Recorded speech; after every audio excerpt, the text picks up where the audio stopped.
What is going on, ladies and gentlemen? Knights here, and welcome back to another Mordhau guide video. Today I'm going to be discussing how to confidently enter and come out on top of 1vx scenarios. Now, this is something that you will not have a 100% success rate on, no matter how good you are, but it will be very rewarding to know that you came out on top of a challenging 1vx. So I have put together a advice list here, and I will be timestamping it down in the description along with pinning it as a comment so you guys can kind of quickly jump through the video if you're in a rush, or if you've watched the video and you want to come back and check in on a certain portion of it, kind of refresh yourself on that piece of information I've provided.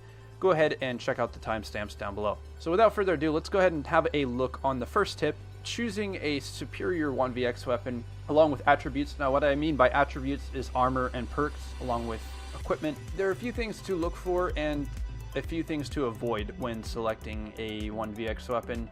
Now, things I would personally avoid are weapons that have blunt impact. Now, blunt impact restricts you from dragging an attack across multiple targets. The Maul, for example, is a great weapon and does a lot of damage, and it's still a very good frontline weapon.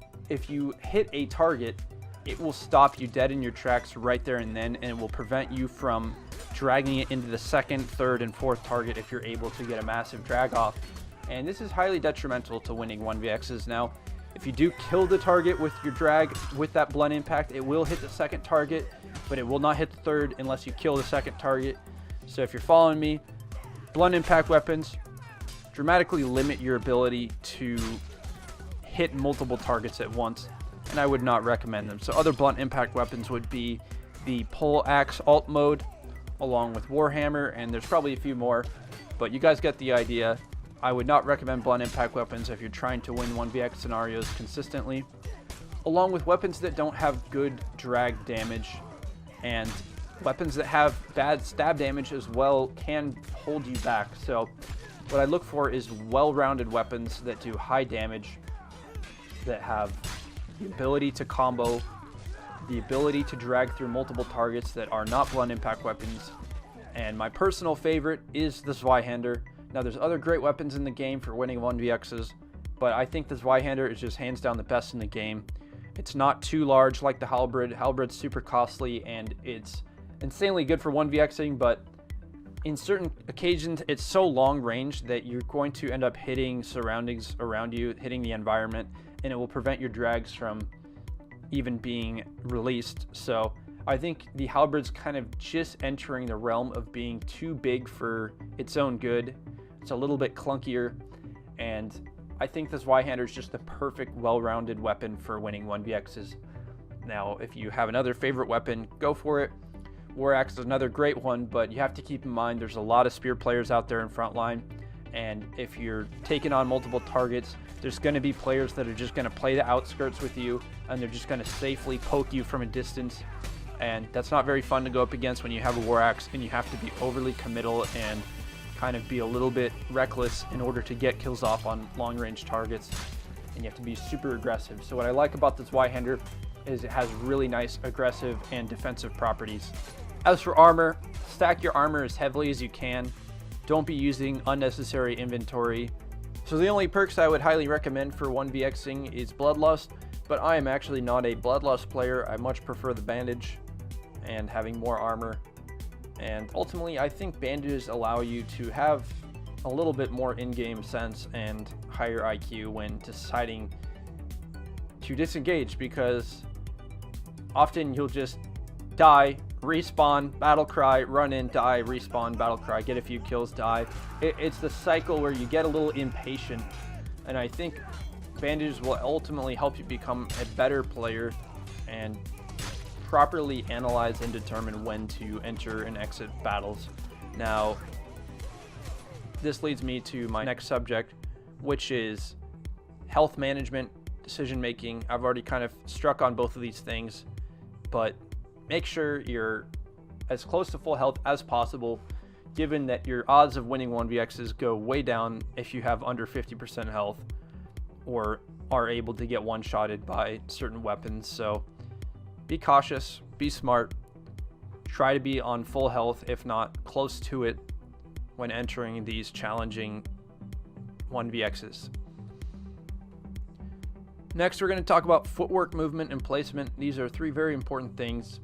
Now, a lot of top Mordhau players recommend that when you're in a 1vx scenario, you want to corral the enemies kind of like cattle or sheep, and you want to have them coming at you at the same direction, kind of like when you're playing in horde mode.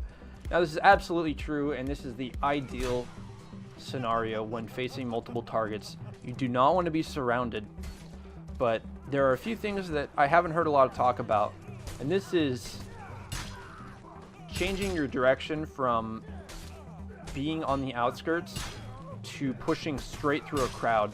Now, there are situations where you're cornered and you have no choice but to push straight into the crowd and duck, or just push straight through and try to just get out and change up your angle. Along with, you have opening windows, so if you are backing up and you have them all where you want them, but you know you only have a few more feet behind you before you're completely trapped, and you see a nice little opening, a gap in between two players, I would recommend going for a push and just getting through them, because that may be your best and only opportunity to get out of that poor positioning, and this will ultimately help you kind of trick your opponents into thinking that you're just continuously going to back up and get stuck in the corner. It's not often expected of them for you to just run straight at them. I don't think they expect that much. And another thing is, a lot of frontline players are very reckless and they don't care about team killing or team damage. So if you push straight through guys, you kind of run right through a gap between two players.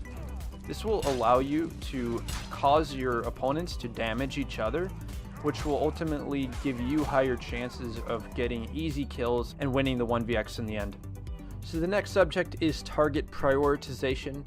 Now, this is an extremely important strategy to be used against multiple targets, and that is, who do you want to cut out of the mix first? Get health off of and kill, so that you have 4 people attacking you instead of 5, or 3 instead of 4. So obviously you want the best player dead first. It's easier said than done when trying to take out the best player first.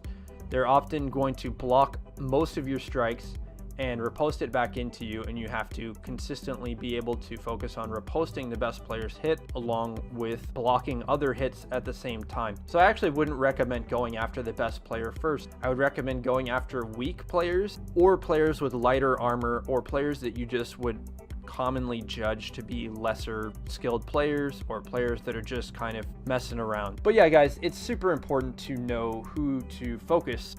As I've mentioned, if you attack the best player, they're just going to make it difficult for you to land successful attacks. So in a perfect world, you will riposte an attack from the best player, given that they strike first, and they actually often do, given that they are the better players that are attacking first and getting in close on you and playing aggressively. You would like to riposte their attack, and actually not even riposte it back into them, but riposte switch into another target, preferably a weaker, less skillful, or lighter armored target. Now, this will absolutely create more weak opponents. You want as many bloodied up opponents or light armored opponents around you as possible.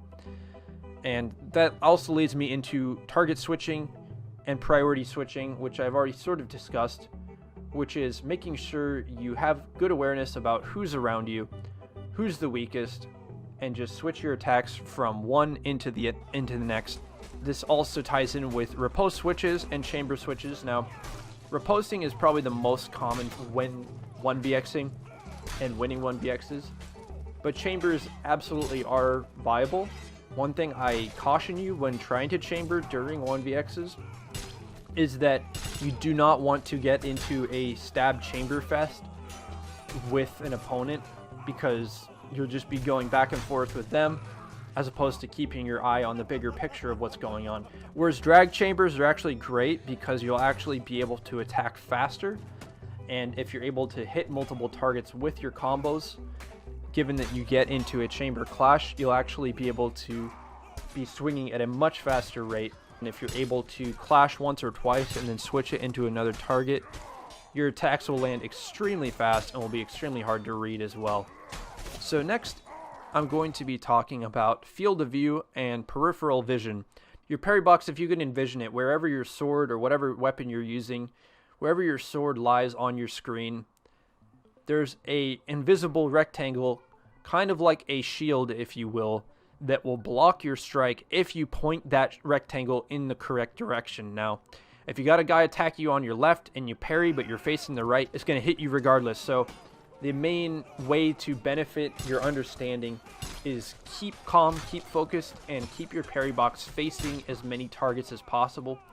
So if you got 2 targets on the right and 1 on the left, if you can keep your distance, that's the best thing to do, is to keep your distance if possible.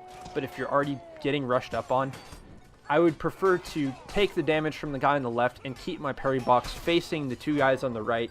And this also leads me to hard reading, stamina, and easy parry. Now, hard reading is very important, and this is just kind of making sure you don't parry at the wrong moment and you don't fall for feints. Now, a lot of frontline players, they'll try to feint you, and for me it doesn't work that often against me because a lot of them I can tell, I call their bluff, and that's really what hard reading is just calling bluffs and knowing when to just go for an attack or just chamber that attack back into them. Now, players will often try to feint you when you're weak. The way the psychology works is that the less health that you have, the more likely you are to fall for a parry, given that you don't want to die. So if you're able to hard read when you're weak, that's like when you can really start to win more 1vx's, is when you're confidently not going to fall for parries when you're already weak. And this is actually an important factor when dueling and doing smaller 1vx's as well. Now, easy parry will actually regen stamina. Now, easy parry is when you just block multiple attacks at the same time. It returns stamina back to you. Now, this is not really in your control. Targets will hit you synchronized at times. They'll hit you out of sync at times, and ultimately you would prefer that they hit you at the exact same time. It makes it a lot easier to manage, and often you will not have any chance but to lose the 1vx if your targets are very intelligently attacking you together and alternating their attacks. It makes it extremely difficult. And the only advice I can provide to dealing with attacks that are coming at alternated times are just keep your distance and try to use your footwork to dodge one of the attacks and not have to parry both the attacks. So ultimately you'll gain knowledge and the ability to have good footwork and prevent yourself from getting stuck into these scenarios where you're having to try to parry multiple attacks from multiple sides. Now, stamina is not really an issue to me when 1vxing. I don't often get my weapon disarmed from me when 1vxing, given that if I have any chance of winning that 1vx, I will already have gotten a kill or 2, and this regens 25 stamina back to you. So if you gotten 2 kills, you're back to 50 stamina plus whatever you had prior. So stamina is not a big deal, but keep your eye on it. Try to utilize easy parry. It's not something that can often happen under your control, but know when you do have your easy parry, and feel free to go for a little bit more extravagant combos if you know you have high stamina. And that also, I didn't put on the list, but something that is noted is you want to always be attacking.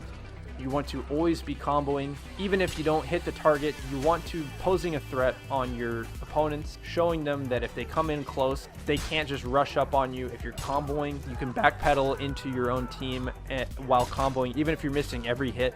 If you're able to combo while they're running at you, they will not be able to rush up on you, and you can just backpedal into your own team's base. So that's another really important factor. Always be attacking. Always take the opportunity to attack. Don't wait for attacks. Always be on the aggressive side. If you watch any good streamers, you'll see that they're comboing as much as possible, and this will ultimately help you win more fights. Now, finally, we're going to talk about playing dumb in small 1vx's. Now, you can use this in larger 1vx scenarios, but I think it's a bit more feasible when doing it in small 1vx scenarios.